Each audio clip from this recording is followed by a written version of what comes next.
Hey guys, welcome back to our channel.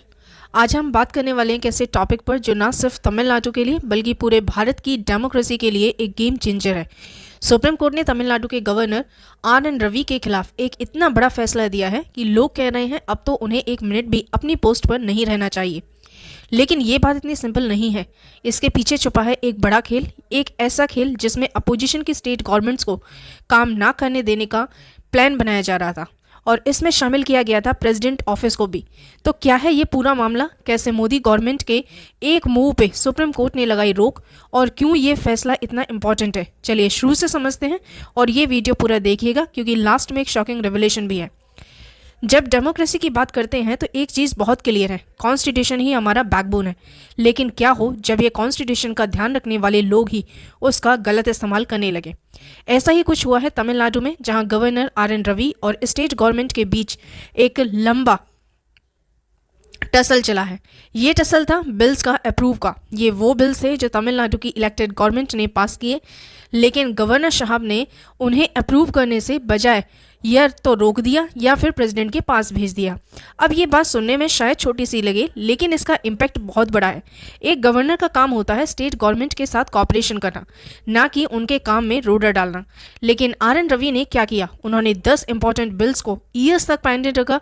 एक bill तो 2020 से लटका हुआ था। ये बिल्स क्या थे? यूनिवर्सिटी के वाइस चांसलर की अपॉइंटमेंट से लेकर एजुकेशन और गवर्नेंस से रिलेटेड काम, ये सब स्टेट के डेवलपमेंट के लिए ज़रूरी थे। लेकिन गवर्नर साहब का कहना था ये बिल्स अनकॉन्स्टिट्यूशनल है, इसलिए मैंने इन्हें अप्रूव नहीं किया और ना ही मैं करूँगा। और जब तमिलनाडु गवर्नमेंट ने दोबारा से ये बिल्स पास करके उनके पास भेजे तो उन्होंने क्या किया, सीधा प्रेसिडेंट के पास भेज दिया। अब ये एक ऐसा मूव था जिसमें लगता था कि कोई भी सवाल नहीं उठाएगा, क्योंकि प्रेसिडेंट के नाम पे कौन बोलता है। लेकिन सुप्रीम कोर्ट ने बोल दिया, और वो भी इतने क्लियर तरीके से कि पूरा देश अब इस बात पे डिस्कस कर रहा है। चलिए थोड़ी देर के लिए टाइम मशीन में बैठते हैं और देखते हैं कि ये पूरा कंट्रोवर्सी शुरू कैसे हुआ। नवंबर 2020 से लेकर अप्रैल 2023 तक तमिलनाडु असेंबली ने 10 बिल्स पास किए। ये बिल्स गवर्नर के पास गए अप्रूवल के लिए, लेकिन RN रवि ने ना तो इन्हें अप्रूव किया और ना ही कोई क्लियर रीज़न दिया और ना ही स्टेट असेंबली को वापस भेजे रिकंसिडरेशन के लिए। बस वो बिल्स राजभवन में लटकते रहे। तमिलनाडु के चीफ मिनिस्टर MK स्टालिन और उनकी DMK गवर्नमेंट ने जब देखा कि ये बिल्स नहीं पास हो रहे हैं तो उन्होंने स्पेशल सेशन बुलाया, दोबारा से ये बिल्स पास किए और गवर्नर के पास भेजे। अब कॉन्स्टिट्यूशन के आर्टिकल 200 के अकॉर्डिंग गवर्नर के पास 3 ऑप्शन होते हैं। फर्स्ट, बिल्स को अप्रूव कर दें, सेकेंड, बिल को वापस भेजें रिकंसिडरेशन के लिए, और थर्ड, या फिर बिल को प्रेसिडेंट के पास भेजें। लेकिन RN रवि ने क्या किया, जब दोबारा बिल्स पास होकर आए तो उन्होंने सीधा प्रेसिडेंट के पास भेज दिया बिना कोई सॉलिड रीजन के। ये एक ऐसा मूव था जो ना सिर्फ अनकॉन्स्टिट्यूशनल था बल्कि ये भी दिखाता था कि गवर्नर अपनी पावर का गलत यूज़ कर रहे हैं।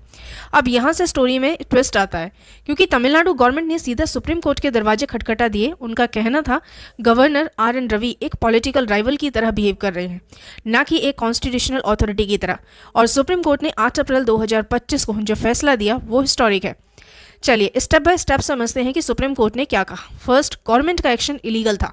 सुप्रीम कोर्ट के जस्टिस JB पर्डीवाला और R महादेवन ने कहा कि गवर्नर RN रवि का जो 10 बिल्स को विदहोल्ड करना और उन्हें प्रेसिडेंट के पास भेजना इलीगल और एरेनस था। कोर्ट ने क्लियरली कहा है कि जब एक बिल दोबारा असेंबली से पास होकर आता है तो गवर्नर के पास उसे प्रेसिडेंट के पास भेजने का कोई हक नहीं होता।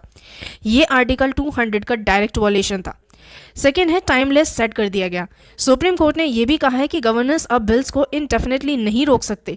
उन्होंने एक टाइम लाइन सेट की है। गवर्नर्स को एक बिल के अप्रूवल या रिजेक्शन का डिसीजन 1 मंथ के अंदर लेना होगा, और अगर बिल प्रेसिडेंट के पास जाते हैं तो प्रेसिडेंट को 3 मंथ्स के अंदर डिसीजन लेना होगा। ये एक बड़ा स्टेप है क्योंकि कॉन्स्टिट्यूशन में ऐसी कोई स्पेसिफिक डेडलाइन नहीं थी और गवर्नर्स इस साइलेंस का फ़ायदा उठाते रहे हैं। थर्ड आता है, बिल्स को डीम्ड अप्रूव्ड कर दिया जाए। अब ये सबसे शॉकिंग पार्ट है। सुप्रीम कोर्ट ने अपने एक्स्ट्रा ऑर्डिनरी पावर्स के अंडर आर्टिकल 142 का यूज करके ये 10 बिल्स को डीम्ड अप्रूव्ड कर दिया। मतलब इन बिल्स को अब ना गवर्नर के अप्रूवल की जरूरत है ना ही प्रेसिडेंट के। ये डायरेक्ट लॉज बन गए हैं और तमिलनाडु गवर्नमेंट ने इन्हें ऑफिशियली नोटिफाई भी कर दिया है। फोर्थ आता है प्रेसिडेंट्स रोल पे भी सवाल। कोर्ट ने यह भी कहा है कि प्रेसिडेंट को अगर कोई बिल अनकॉन्स्टिट्यूशनल लगता है तो वो सुप्रीम कोर्ट से एडवाइजरी ओपिनियन मांग सकते हैं अंडर आर्टिकल 143। लेकिन प्रेसिडेंट का भी ये हक नहीं है कि वो इनडेफिनेटली बिल्स को रोक कर रखें। ये एक सबटल वार्निंग थी कि प्रेसिडेंट्स ऑफिस को भी इस खेल में शामिल होने से बचाया जा सके। नेक्स्ट आता है गवर्नर की कंडक्ट पे स्ट्रिक्ट कमेंट।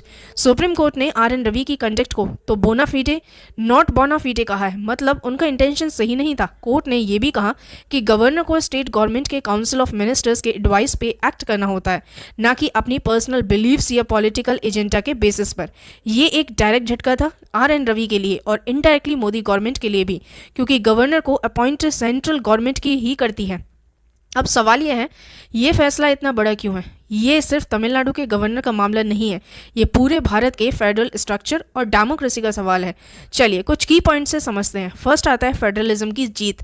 भारत एक फेडरल कंट्री है जहां स्टेट्स और सेंटर के बीच पावर का बैलेंस होता है, लेकिन जब गवर्नर्स जो सेंटर के अपॉइंटेड होते हैं स्टेट गवर्नमेंट्स के काम में इंटरफेयर करते हैं तो ये बैलेंस बिगड़ जाता है।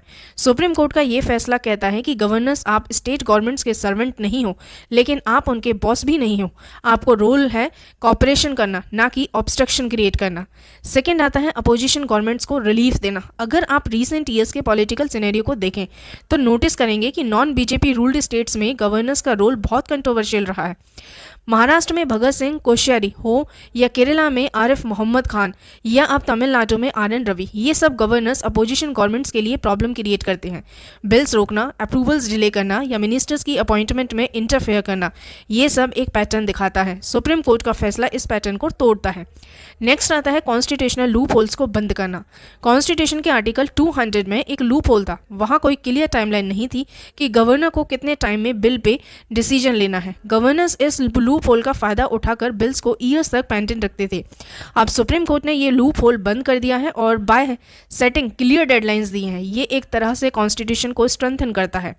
नेक्स्ट आता है प्रेसिडेंट्स ऑफिस पे नई नज़र।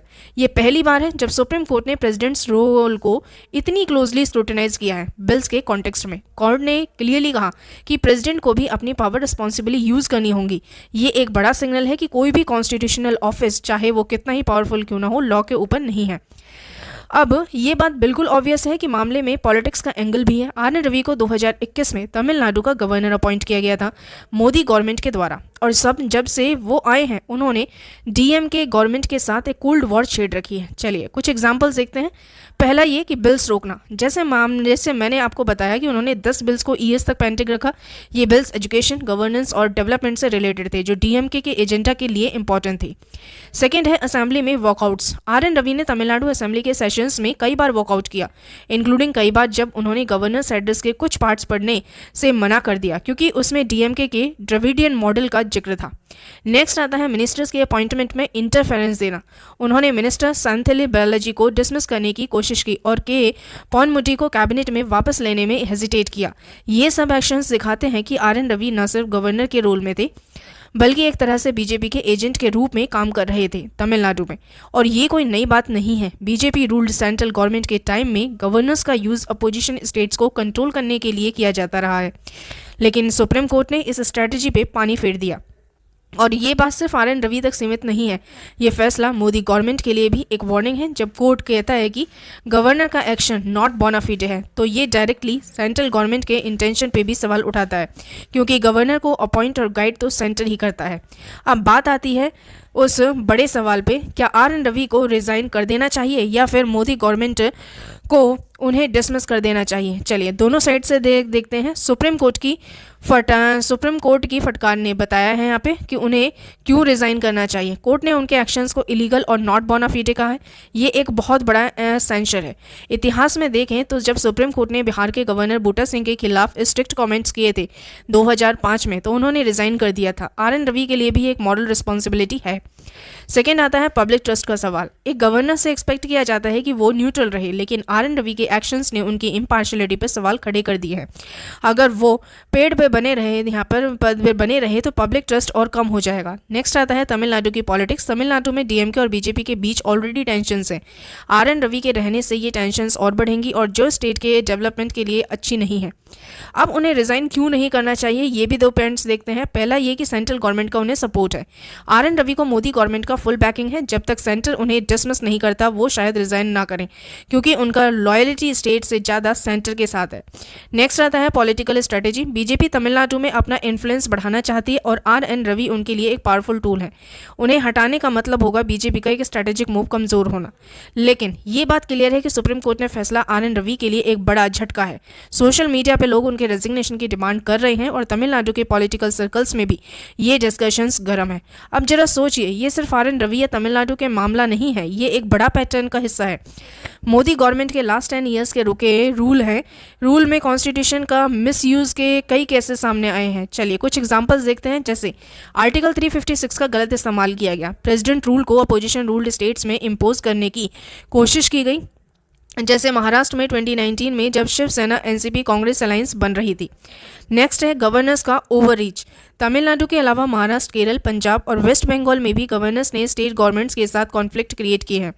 नेक्स्ट है सेंट्रल एजेंसीज का मिसयूज। ED, CBI और इनकम टैक्स डिपार्टमेंट का यूज अपोजिशन लीडर्स को टारगेट करने के लिए किया गया। ये एक तरह से यहाँ पे कॉन्स्टिट्यूशनल मशीनरी का पॉलिटिकल वीपन बनाने की कोशिश है। सुप्रीम कोर्ट का तमिलनाडु वाला फैसला इसलिए इतना इंपॉर्टेंट है क्योंकि ये इन सब टैक्टिक्स के खिलाफ एक स्ट्रॉन्ग स्टैंड है। कोर्ट ने ये क्लियर किया है कि कोई भी कॉन्स्टिट्यूशनल अथॉरिटी, चाहे वो गवर्नर हो या प्रेसिडेंट, अपनी पावर को मिसयूज नहीं कर सकते। और ये फैसला न सिर्फ तमिलनाडु के लिए बल्कि पूरे देश के लिए एक प्रीसीडेंट सेट करता है। अब सवाल यह है आगे क्या होगा। चलिए कुछ पॉसिबिलिटीज देखते हैं। RN रवि का फ्यूचर। अगर RN रवि रिजाइन नहीं करते तो तमिलनाडु गवर्नमेंट और उनके बीच कॉन्फ्लिक्ट और बढ़ सकता है, लेकिन सुप्रीम कोर्ट ने गाइडलाइंस के बाद उनके पास बिल्स रोकने का ऑप्शन बहुत कम है। नेक्स्ट आता है ये फैसला दूसरे स्टेट्स के गवर्नर्स के लिए भी एक वार्निंग है। अब वो अपनी पावर का मिसयूज नहीं कर सकते क्योंकि सुप्रीम कोर्ट ने क्लियर टाइमलाइन सेट कर दिया है।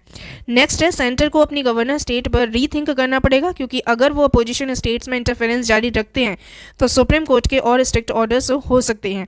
ये फैसला पब्लिक में भी एक नई चेतना ला सकता है। लोग अब ज़्यादा अवेयर होंगे कि गवर्नर्स और प्रेसिडेंट जैसे ऑफिसर्स का रोल क्या क्या है और वो अपनी पावर का मिसयूज कैसे कर सकते हैं। सुप्रीम कोर्ट का ये फैसला एक रिमाइंडर है कि डेमोक्रेसी तभी मजबूत होती है जब उसके इंस्टीट्यूशंस अपना काम रिस्पॉन्सिबली करते हैं। RN रवि के केस ने ये साबित कर दिया है कि कोई भी, चाहे वो गवर्नर हो या प्रेसिडेंट, कॉन्स्टिट्यूशन के ऊपर नहीं है। और इस फैसले ने यह भी दिखाया है कि जब सिस्टम में लूप होल्स का फ़ायदा उठाया जाता है तो जुडिशरी उसे बंद करने के लिए तैयार रहती है।